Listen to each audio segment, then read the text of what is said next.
We go into the woods to get away, to trade the buzz of phones and the glare of streetlights for something older, the hush of trees, the small math of footsteps and embers. We tell ourselves the dark is simpler out there. We tell ourselves the people are simpler too. He looked human until he smiled. These are 7 stories drawn from voices that say they were there, accounts stitched into the shape of a night in the trees. Inspired by multiple first-person accounts, each one begins small. A wrong sound, a shadow where there shouldn't be one, the way a breath quiets when you realize you're no longer alone. Listen close. Don't get too comfortable. The woods have long memories and a slow patience. Horror number 1, The Patrol. I was off duty. I'd been off the clock for maybe 10 minutes, boots still muddy from the day shift, the radio tucked into my jacket like a nervous animal. It was late September, and the sky had that thin, hurt look, stars trying to show up through a bruise. There's an old family plot out past the turnoff, a stretch of stone and iron where people planted flowers in the wrong seasons and forgot to visit. By day, it looks melancholy. At night, it looks like a place that remembers you. I had a call about movement.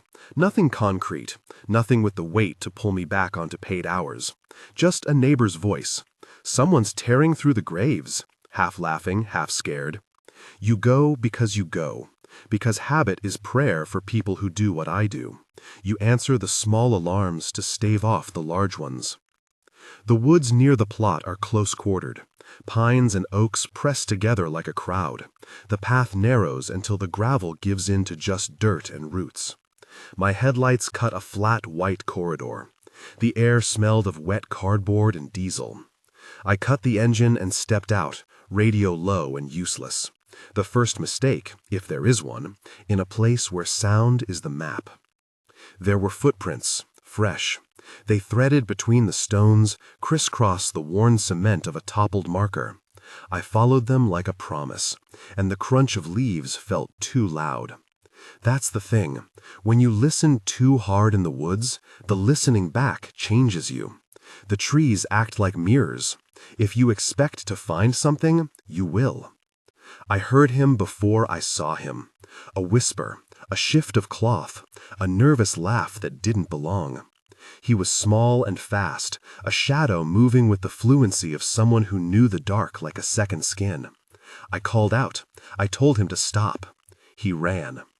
We cut through a thicket and found a break in the tree line, the forgotten mausoleum, half swallowed by vines, the stone door cracked, its mouth black and smelling of old things. There were 5 of them, not just him. Figures in the space with flashlights and gloves, heavy boots, the metallic clink of tools. They looked like they were unloading something into the maw of the mausoleum. Grocery sacks, a duffel, things with the dull ring of stolen weight. I felt the radio in my hand, useless again, because my voice got soft. Backup was a distant recitation. 2 towns away, a shift change, traffic that could conspire against you. They were professionals of a kind, organized enough to move in numbers, sloppy enough to leave tracks. They turned on me the way a tide turns on a gull. Suddenly everything was motion and teeth. The leader was squat, athletic, the way some people carry their violence like a well-worn jacket. He smiled when he saw me. It should have been a human smile. It settled wrong, too brief, too sharp at the corners. "Cop?" he asked, like he didn't already know. The rest closed in. You read about being disarmed in training reels. In real life, it is slower and colder. A hand at the throat, a slap that sounds like someone testing a light switch. I remember thinking about breath, how quickly it leaves you when you decide not to fight. The leader had that same patient smile, the kind that waited around the edges of jokes. They took my flashlight and my badge and left me leaning against the mausoleum with a cigarette of cold stone in my hand. They didn't have to hurt me badly. They had learned the arithmetic of fear. Enough to take, not enough to leave a spectacle. The thing with fear is how practical it makes people. They wanted time and space. I wanted a radio and a siren. We were inefficient in different ways. I don't know how long I sat there. Maybe 10 minutes, maybe an hour. The woods measured time differently that night. When patrol finally showed up, 2 cars, lights like clumsy moths, the gang melted into the trees like spilled ink. They were gone the way the last of a summer storm evaporates off the leaves. The morning after, the paperwork made the night tidy. Attempted robbery. Suspects unknown. Officer sustained minor injuries. On paper, the edges were squared. In my head, the smile lingered. He had looked like any man on a rural road, an easy assumption to make when you live where everyone knows everyone. But his smile had been a machine that didn't belong to him. It had been patient and precise, the kind of smile that practices normalcy the way a thief practices a lock. I quit the patrol a month later, not because of the night exactly, but because the night made me notice other things. The way neighbors let their dogs bark into the dark and pretend it was a soundproof barrier. The way a flashlight's cone can make important details invisible. I slept badly for years. Sometimes I would wake sweating and find the house immaculate and quiet, and feel anachronistic, the absolute sensation of not being allowed to sleep anymore. If you think a man in the woods is only a man, you haven't been smiled at by someone who rehearses humanity like a costume. Don't open the mausoleum for their sake. If that kept your shoulders tight, hold them a moment longer. Horror number 2 is quieter, smaller, closer to the campsite you pitched to feel safe. Horror number 2, the campsite watcher. I was 19, and I thought I had seen enough movies to know how to be alone. My parents thought the lake cabin would be a calm place to prove I was responsible. The cabin sat at the lip of a small pond, the water like a black bowl reflecting back a scatter of stars. There was a porch with a chair that creaked in the wind, a little gas stove, a stack of paperback mysteries that smelled faintly of lemon and other people's lives. By the second night, I was convinced of my solitude. The town 2 miles back was a smudge of lights. The trail had been chewed up by rain earlier that day, making the approach sloppy. I had a bag of chips and a thermos of coffee. I had a playlist of quiet songs and the thought that even if something happened, a neighbor would be nearby. They will, I imagined, because people who grew up in places with forests tell themselves that. At 2 in the morning, something settled into the world like a new instrument. The air cooled, and the sound of leaves went from a whisper to a kind of watchful conversation. I noticed it because the porch light flared and then steadied, and in the corner of that steady circle of light, someone was sitting. It was a man in a rocking chair, just past the rim of where the porch light cut through the dark. He wasn't walking. He was perfectly still, an absurd fixture like a scarecrow someone forgot to remove. He looked at me. He didn't call out. He didn't rock much. He just watched, as if watching were a job he was trained for. My first instinct was to laugh at myself. I told myself I was being dramatic. I told myself about coyotes and deer and nighttime shapes. Then, breath leaving me like a handkerchief, I realized he had to be close enough to have heard me when I'd locked the door. There was the soft slap of his boots against the boardwalk as he shifted, an animal sound that would be easily missed by anyone who didn't know to listen. His face was in shadow, but the porch light caught his teeth for a half-second when he turned his head.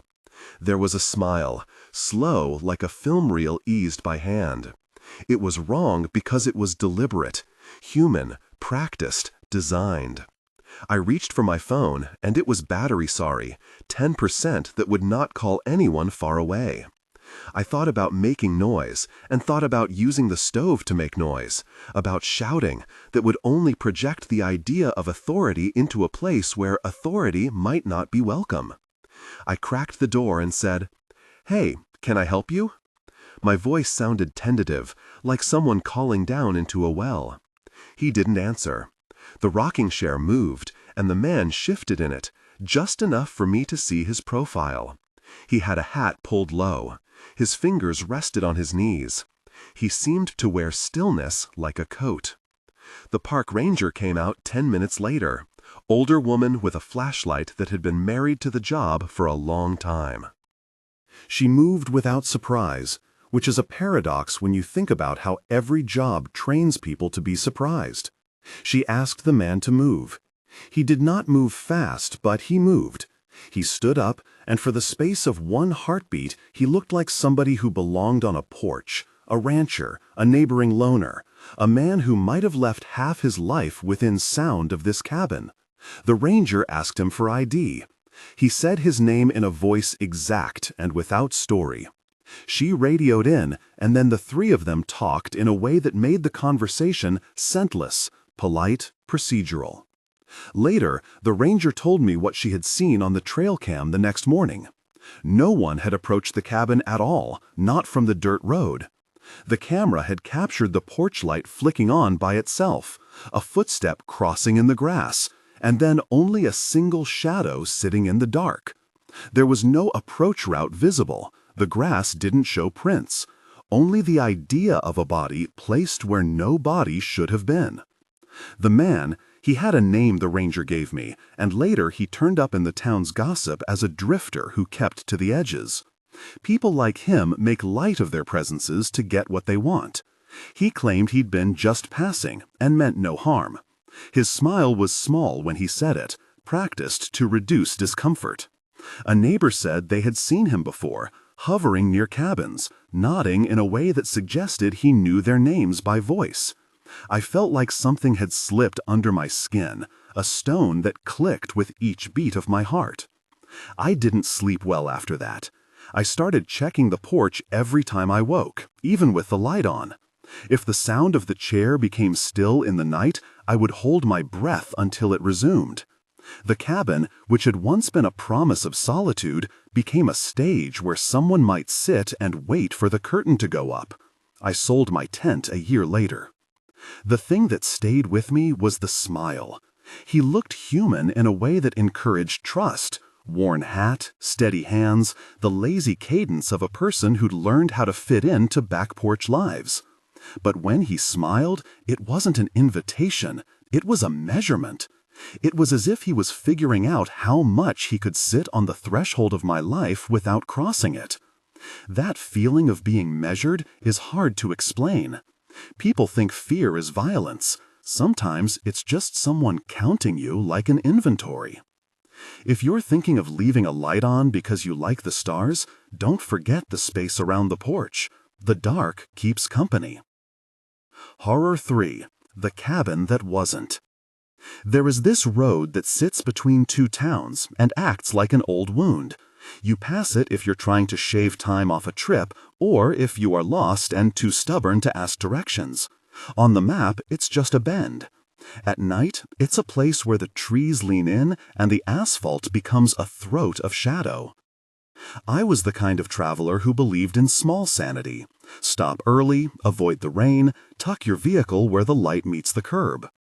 That night, rain had hollowed out the road shoulders. A trucker had needed the pull-off.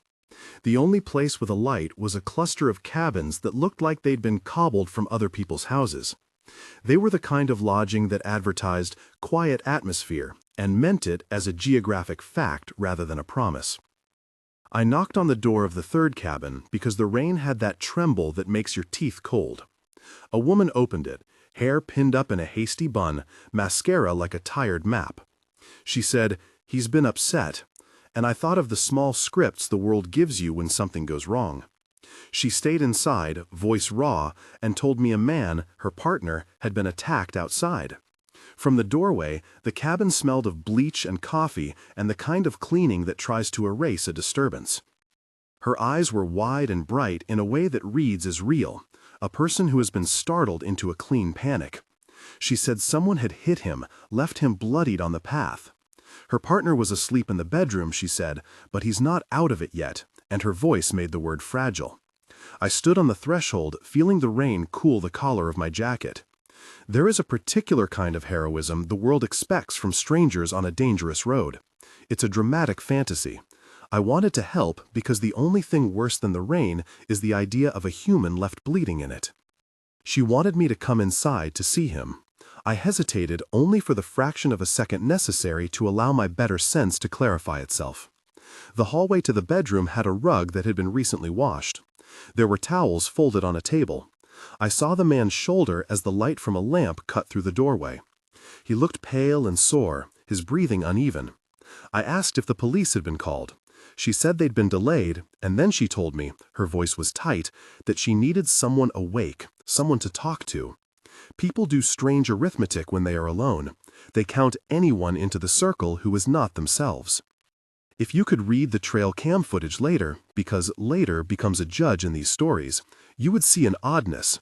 The cameras around that stretch of road did not match what the woman said. Her car was on the property, yes, but there were gaps in the footage. There was a minute where the image fuzzed like wool. When the tape comes back clear, the scene shows the same woman planting props around the porch. A shirt with a dark stain, a smudge on the railing, a towel wadded as if recently used. She re-entered the cabin and staged an argument, the sort you'd expect between two people on edge, except the other voice in the room was missing for most of the staged moments. When the actual partner appears on camera, he walks on in as if from a different life, whole, steady, unperfused with the panic she displays. I left because I felt the wrongness like a hand on my back. In the car, I stared at the windshield and felt stupid for getting involved with a drama that wasn't mine. You want to imagine a clean ending, so you write one in your head. She called the authorities. They looked at the footage. They cleared something up. The truth, as always, is less tidy. Word got down the line that the woman had been trying to evoke something, an insurance claim, a sympathetic neighbor, a way to keep people from seeing the real things she wanted to hide. She wanted attention sewn into excuse. The reality of it, the complexity of motive, works differently at night. A staged scene is a theater where everyone is both audience and actor. The traveler left and later told a friend that the man in the bedroom had smiled at me when I entered. Not a whole smile, he said, more like a tug at the corner of his mouth that doesn't belong to sleep. He looked human, the friend said later, echoing my memory, but there was something too careful about it. The cabin that presented itself to me as shelter turned out to be a stage where sympathy could be bought. Sometimes the woods provide refuge. Sometimes they provide a theater. The thing that bothered me the most wasn't that the woman lied. It was the skill with which she made the lie into a thing that would reach out and pull you in. She had practiced the normal shapes of injury and sorrow until they became persuasive. If you ever find yourself at a roadside cabin and someone asks you to stay because their partner is hurt, trust your skin. Don't stay because you feel needed. Leave because you need to be safe. There is a pattern that threads through these first 3 nights. People who practice being human like a uniform, the dark that acts like an accomplice, the long patience of anyone who will sit in shadow. The next 2 stories look at that practice more closely, how groups can teach cruelty like a skill, and how bargains made in cold barns can turn into traps. But before that, let me say this.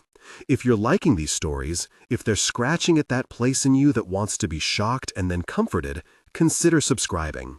There are more nights ahead. Horror number 4, The Initiation. I thought the worst of it would be embarrassment. That is a naive thing to think when you're young and sure you are stronger than fear. We were a team, call it whatever you want, a hunting crew, a survivalist group, a patched-together fraternity of men who spent weekends practicing knots and how to gut a deer. The leader had a face like someone who had seldom been denied anything. His name wasn't important, his presence was. When he spoke, people folded themselves into his plan like sheets over a bed. He said we were building character, teaching resilience. He said hazing was as old as the road. They started small. Leave him in the woods overnight, make him find his own way back by morning. We laughed at first because it felt like a rite, like something we would retell at bars and later on at wedding toasts. But rituals, once given weight, gather gravity. The group began to make the tests longer, stranger, a night in a hollow stump, a walk with no boots, a week without sleep. The point slided from build to break. And because they believed in their own moral scaffolding, no one asked the question, when do tests stop being tests and start being punishments? They took a man named Mark, steady hands, quiet laugh, and told him he had to spend the night buried to the waist beside the old logging road. To learn patience, they said. He was wrapped in a blanket, head above ground like an offering. We all watched like an audience. The woods were a gallery, and the man was the exhibit. At first it was silly. Then the mocking began. Someone would come and whisper secrets through the leaves, call names, hurl threats. They left food far away, water further still. We prided ourselves on toughness. We prided ourselves on not calling it by the word that would make it ugly. We prided ourselves until the word changed the way our muscles felt. I remember Mark's eyes. When you're being prepared for trauma, you learn people's eyes like maps. Mark's were small and turning inward, like a map showing the path you'd taken and the path you'd lost. He started to flinch at the sound of someone shifting a boot. He started to calculate silence the way a person calculates a debt. The leader watched, smiling, the small, careful smile of someone who considers cruelty a necessity. That night, something else came through the trees. Footsteps without boots, light, bare, the pattern of someone used to the mud and the dirt. They threaded around the stump, not many, polite and precise. The group thought it was a fox at first. Then the fox became a person. Then a person who moved with the patience of someone who belonged to the dark. Someone started to tell stories about a man who walked barefoot through the pines, a veteran who'd come back wrong, a loner who could read people's habits, someone who found his place by being unseen. One of the boys thought it would be funny to throw a brand at the man's face while he was buried. It wasn't funny. The brand left a mark and a howl that split the night's skin. Mark screamed, and the sound is the kind of thing you don't forget. You can remember where you were in the world when a human sound tells you something has been taken too far. It acts like an acid. It burns the casual pretense of camaraderie. We were young and doubled down. We told ourselves we had to prove we could stand the shock, that we were men or participants or something with a capital M. Mark left a week later. He came back to town with his face like a map of the hurt, and a silence he practiced as carefully as the leader practiced his smile.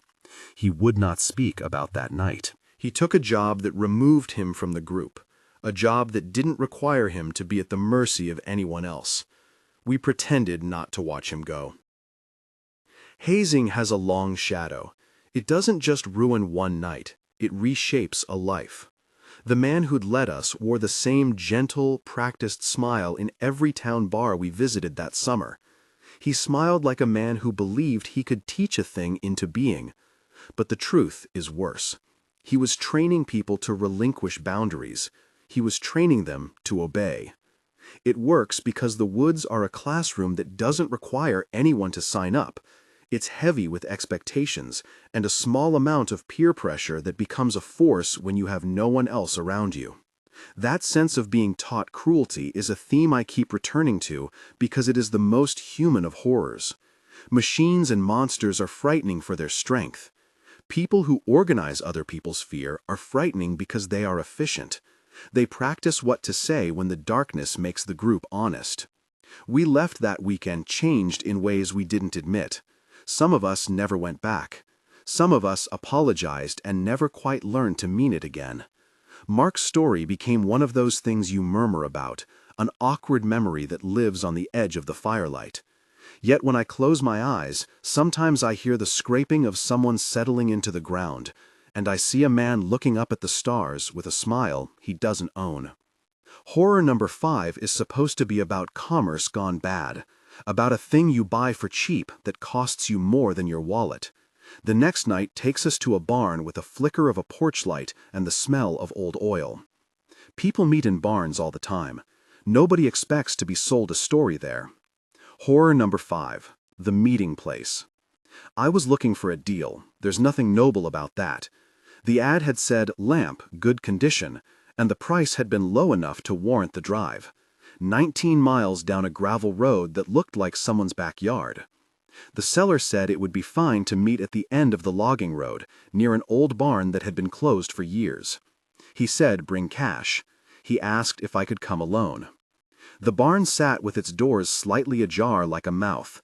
The air smelled of machine oil and hay that had been sitting since before anyone could remember. Inside, the light was gone, and there were shadowed shapes, the ghosts of farming implements and the skeletons of beds for animals. He stood in the beam of a pickup truck's light, that first impression like a photograph. Thin man, hands like twigs, the lamp under his arm like proof of an honest purchase. He seemed glad to see me. He had a voice that was used to small talk, the way people who sell things in odd places do. Cash only, he said, and we both laughed like it was a private joke. We haggled.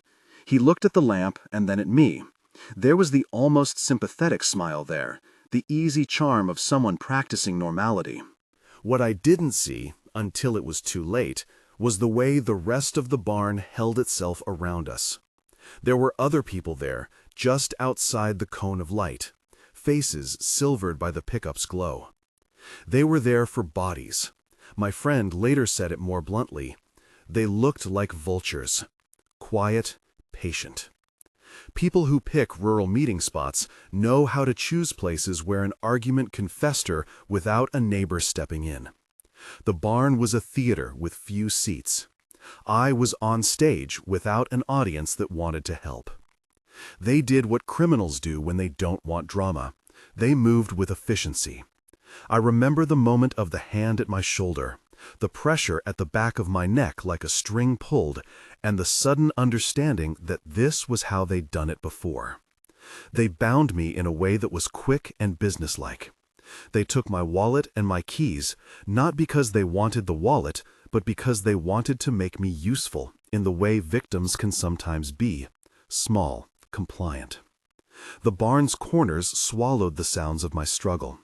Someone set the lamp down and then walked across the floor to show how well the lamp worked.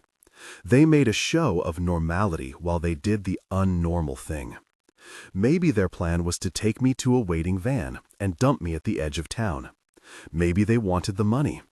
Their needs were tidy. People who turn to predation usually have a list of things to check off. The leader smiled the same patient smile, the one that's learned to look human in a very specific way. I got away because a pickup came by the road at precisely the wrong time for them. The driver, that neighbor who'd seen the truck from where he parked, decided to slow down and call the sheriff. The sound of an engine spooked them into improvisation. They left me with a lamp that was worth less than the trouble it had caused, a bruise on my shoulder, and a memory that wound like a splinter under the skin. The lamp sits on my shelf now. It hums when the house is quiet. Sometimes I take it down and run my hand over its base and remember the way the barn smelled like oil and sweat and other people's plans.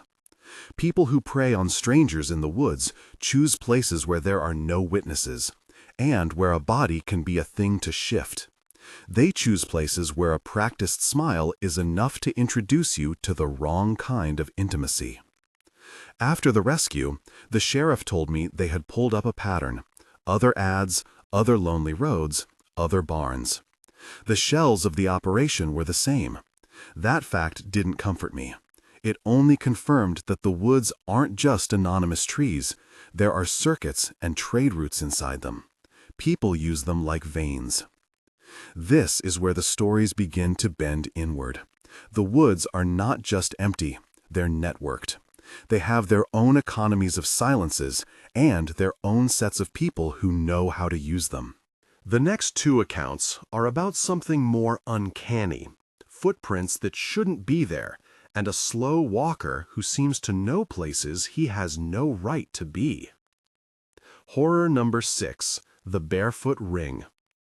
We had set up at a primitive site. No phones, no pads, just a fire ring and a patch of ground flattened by other campers who'd come before.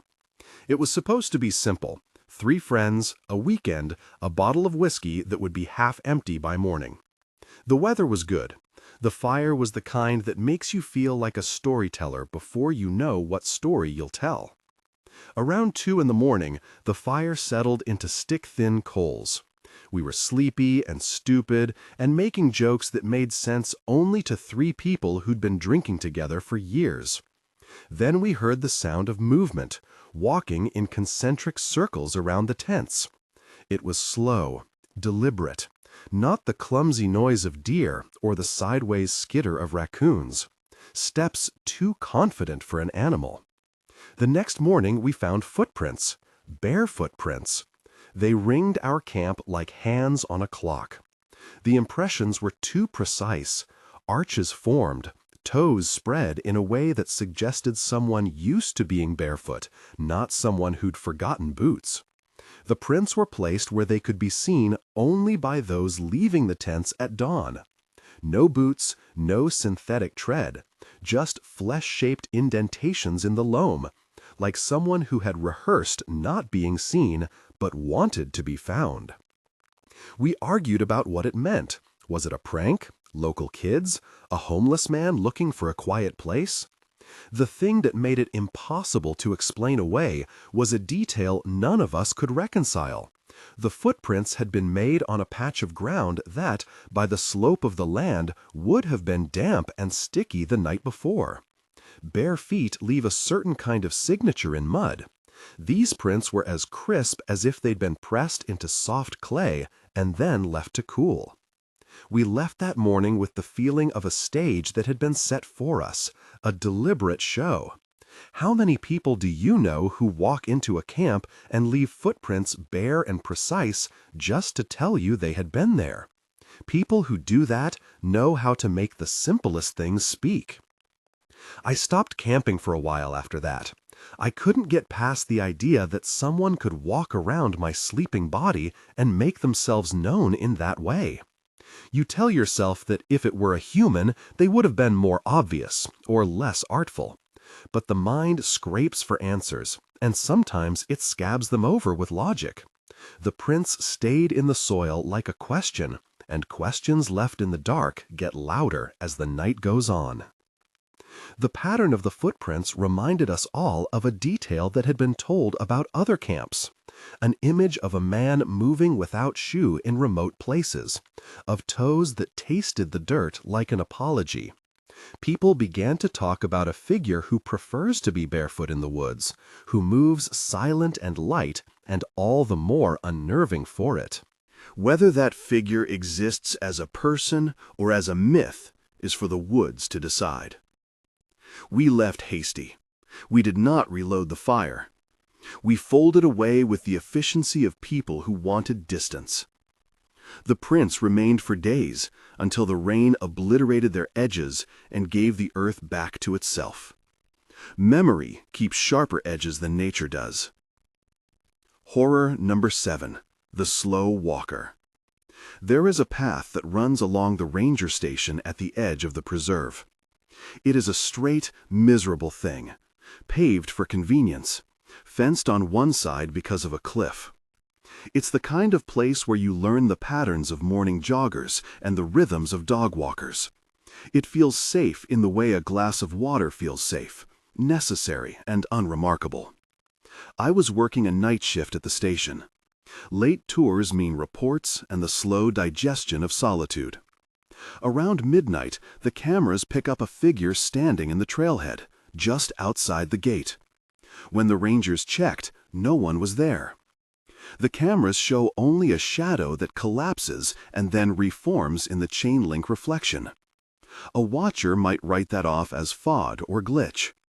Rangers are trained to make rational accounts of irrational images. It's part of keeping the roles simple. He appeared again a week later. This time the figure stood outside the fenced area where a person couldn't have climbed without leaving a mess of tangles. The man was slow, patient, like someone tasting the air.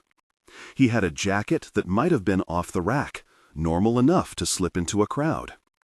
The ranger called to him. He did not startle. He turned his head, and that slow smile, you can guess it was there, unspooled across his face like a ribbon. "Can I help you?" asked the ranger, because that is the thing you ask when someone is standing outside the park at midnight. The man said nothing at first. He moved his mouth as if measuring the word like a pebble.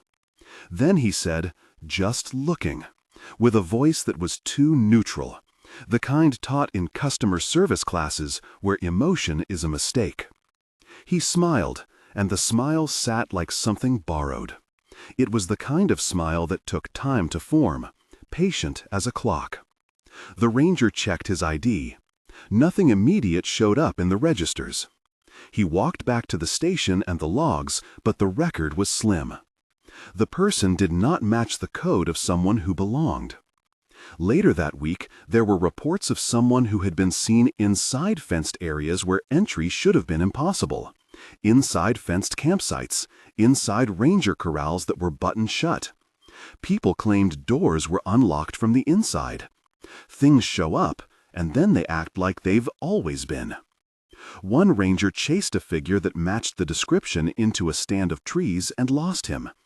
The search turned up nothing but a boot print that had been flattened to the point of a smudge, and a camera on an overnight loop that caught a flash of something like a grin before the battery fizzled. The grin was slow and too deliberate. It looked at the camera and then placed its hands in the pockets of a jacket, like a man who has learned to take himself seriously. The weird part is not just the smile. It's the way that person seems to rearrange the margins of places by existing in them. A fence is not meant to be permeable. A fence is meant to tell the night, this is where we stop. But he walked up to the fence and then appeared inside spaces where the act of being inside didn't make sense. People started to whisper about how he might be using small holes in the schedule of patrols, how he might be walking through the town in the hours when no one watched. The ranger who chased him began sleeping badly. He would wake with the taste of ash and the impression of slow, patient teeth. If you ever catch someone at the edge of a gate and they smile at you the way a man might smile over a ledger, pay attention. A human smile is meant to be a bridge and sometimes a shield. This smile was used like a key. That night, the slow walker was there again at the gate and then inside the ranger yard, when the key to the storage shed was found right where no key should have been before. The equipment was untouched. Nothing else was missing. The man, it seems, wasn't interested in the standard things thieves want. He was interested in being there. When the ranger finally confronted him, the slow walker, he offered nothing but that smile. He looked at the ranger with a look that promised a secret and a small, impossible fondness. Then he walked away in fine, unhurried steps, like a man who had nowhere pressing to go. You end a long night, and you press the pieced-together narrative back into the file labeled Oddities. You make neat notes, unknown subject, possible loitering. But the archive never consoled the rangers who stood on the station's porch and saw, in the slow drift of headlights, the outline of a man who can step over fences the way other people step over cracks. I tell you this because he looked human, and that is the trouble. His humanness is the disguise that buys him a margin of safety. When someone looks normal enough for you to be polite, your natural defenses bend toward courtesy. Courtesy is a fast way to make a stranger feel anchored in a place, and anchored people are easier to watch. He uses the human outline like a suit. You might be thinking we have to stop somewhere. Where do 7 horrors end and the night finally gives up? Stories are not tidy. They don't let you close the book and pretend the rustled leaves didn't do something to you. And there is something else that happens when you sit with a campfire for too long. Your imagination starts to fill in the spaces where memory is thin. The next thing that happens, and what you might expect from a concluding piece of this night, would be a final confrontation. The smiling man seen alone at last, taken by the light, cornered and unmasked. But the woods don't love closure. They prefer patience. They like to let the smile linger on the edge of your vision and let the rest of it be your doing. I noticed the I noticed the more we logged and watched, the less the footage lined up with what we thought we knew. The slow walker's appearances weren't clumsy intrusions, they were edits, small, careful cuts in the night where the world before and after him felt slightly different. People would unconsciously correct for him, as if polite society had a built-in eraser for oddness. A gate found unlocked the next morning. A picnic table rearranged just so. A child's jacket draped over a bench that hadn't been there yesterday. The things he left were as meaningful as the things he took, hints folded into the everyday. There is a limit to how long you can treat an irregularity like a nuisance. It begins as curiosity in the logs, a single frame where a shadow takes on a posture too human for fog. It becomes a file that lives in a drawer. Then it becomes a rumor. Then it becomes a pattern that presses on the ribs of the people who have to live with it. The man looked human enough to make you obey the manners you were raised on. Say hello, don't stare, keep moving. That was his currency. Courtesy neutralized suspicion and opened space. The smile bought him not just forgiveness, but room to act. He used the ordinary like an accomplice. If the forest is a country with its own laws, he learned to keep his passport in order. One night, I volunteered to walk the trailhead alone after shift change. It felt like a thing I had to do, part penance, part need to prove nothing supernatural could unhinge me.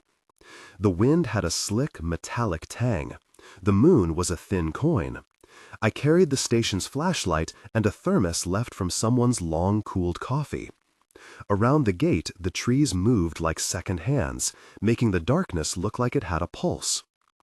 At the station gate, the beam caught him, a silhouette with a jacket that sat right and a gait that measured the path in increments, like a metronome set to someone else's tempo.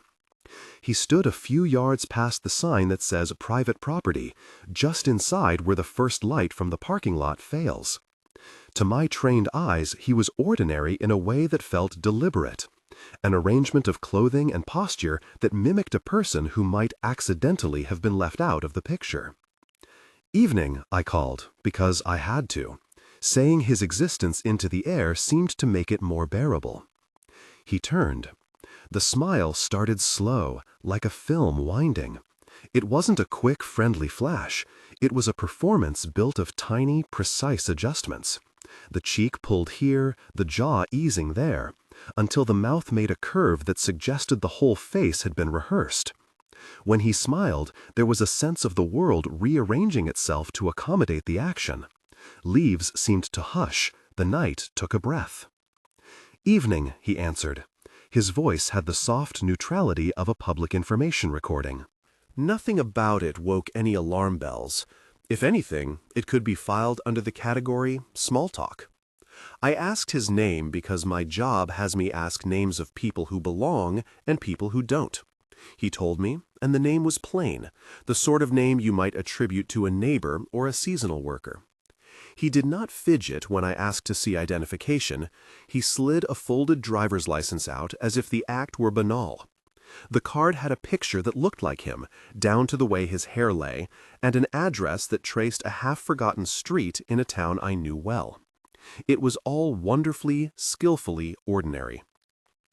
But the details in the station log didn't map the rest of the night.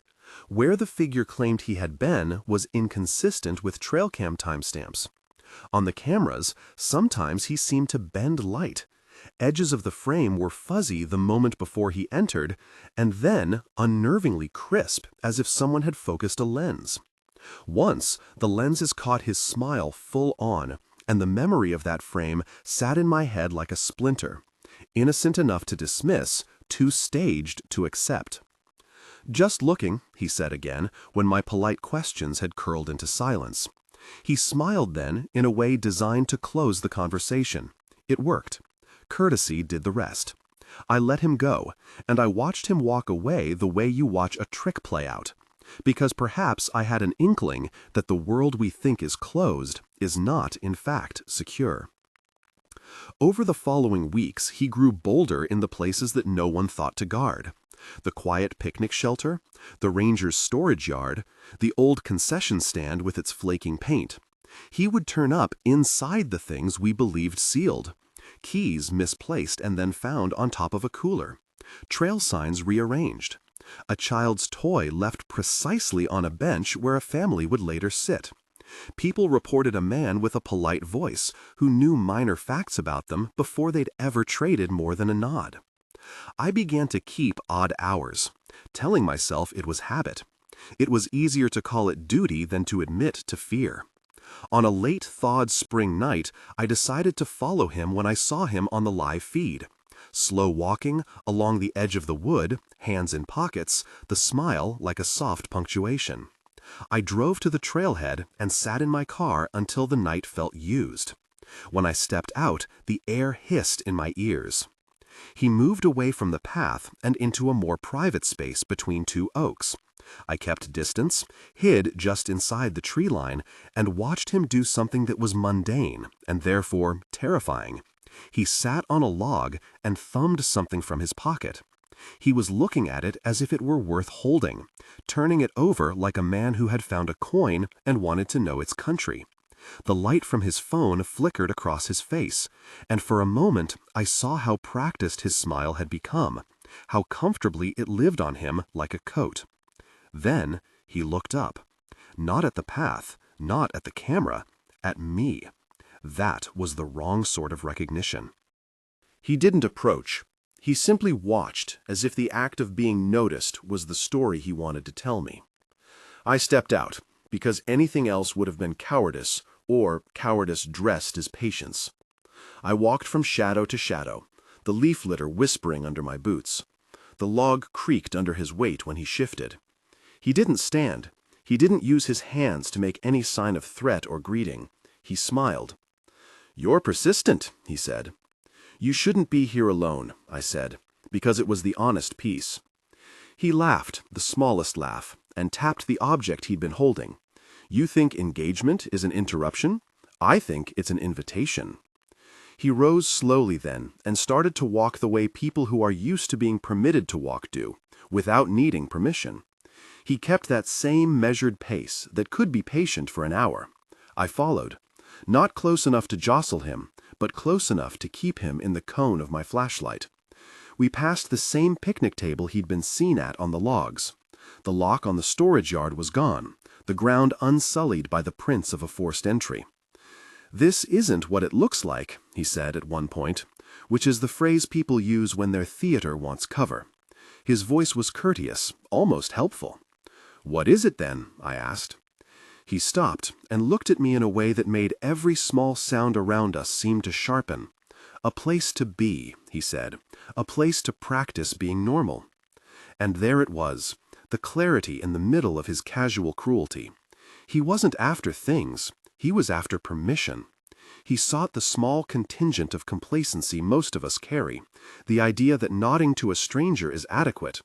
He wanted the world to treat him as human, because in being treated as human, he could be everywhere. I made the call. I told dispatch where I was and what I wanted them to do. They asked routine questions, your location, your badge number, whether you needed backup. The voice on the other end was a warm, procedural thing. You could tell they had their bed clock in the background because of the way their syllables slowed with sleep. "Backup is minimal," they said. "We'll send a unit." We waited. Perhaps that's the worst part of this. Waiting turns urgency into a grinding thing that crawls along inside your chest. The slow walker talked softly about small things, a new bird he'd seen by the marsh, a light he'd liked at a diner, and all the while his smile had the quality of someone showing you pictures of a life you didn't know you were missing. It was an intimacy that used the banal to lower your guard. When the lights arrived, the way they always do, stupid and bright like moths with attitudes, the man did what he had done before. He melted into the trees. The unit did a sweep, lights slicing through the dark like knives. We found nothing but a few smudges where the ground had been shifted, and a single small object folded on a log, a child's marble, blue and swirling, inexplicably warmed from someone's pocket. Someone had left it there as an offering or a signature, The slow walker had a taste for small artifacts. After that night, there was a change in the logs. People grew angrier, or perhaps they grew tired of being polite. Officers started to patrol at odd hours. The rangers pinned notices and asked hikers to be vigilant. The town's message board filled with tentative theories, vagrant, transient, psych, none of which quite held the thread together. The slow walker continued to work in the seams. And then came the night that could have been a tame end or a new kind of beginning. A jogger called in an actual scream, because there are things that people's bodies will register as wrong before their brains can make an appropriate sentence. She said a man had walked past her and smiled in a way that made the hair on her arms stand up. We rushed. I wasn't there when they found him. I arrived after the shoes had been bagged and the photos taken. The jogger was on a bench with a blanket. Her eyes met mine like someone who had bowed under a current and come up gasping. She had a hand over her mouth, not from shock exactly, but to steady the memory from spilling over. "He looked right at me," she said, "but then he smiled and I can't explain it. It was like—" She couldn't finish. People never can when the ordinary turns unnatural. Her mouth found words that were more about texture than content. "It was too slow. He smiled, and my skin felt like something was left on it." We pieced together the scene from the camera, from the jogger's breathless account, and from a witness who had watched the slow walker move into the bunker of trees near the old overlook, and then, oddly, inexplicably, step through the chain-link fence where there was no hole. The cameras were capricious that night, flickers and grain, but one frame stayed with every officer, a close-up of a face half turned toward the lens, a smile like a seam, a mouth practicing itself. What happened next was the only thing that ever came close to a resolution and then refused to be finished. A coordinated sweep went in. Flashlights carved the hollows between trees. We called out and got no reply, save for the usual wildlife. The underbrush yielded nothing.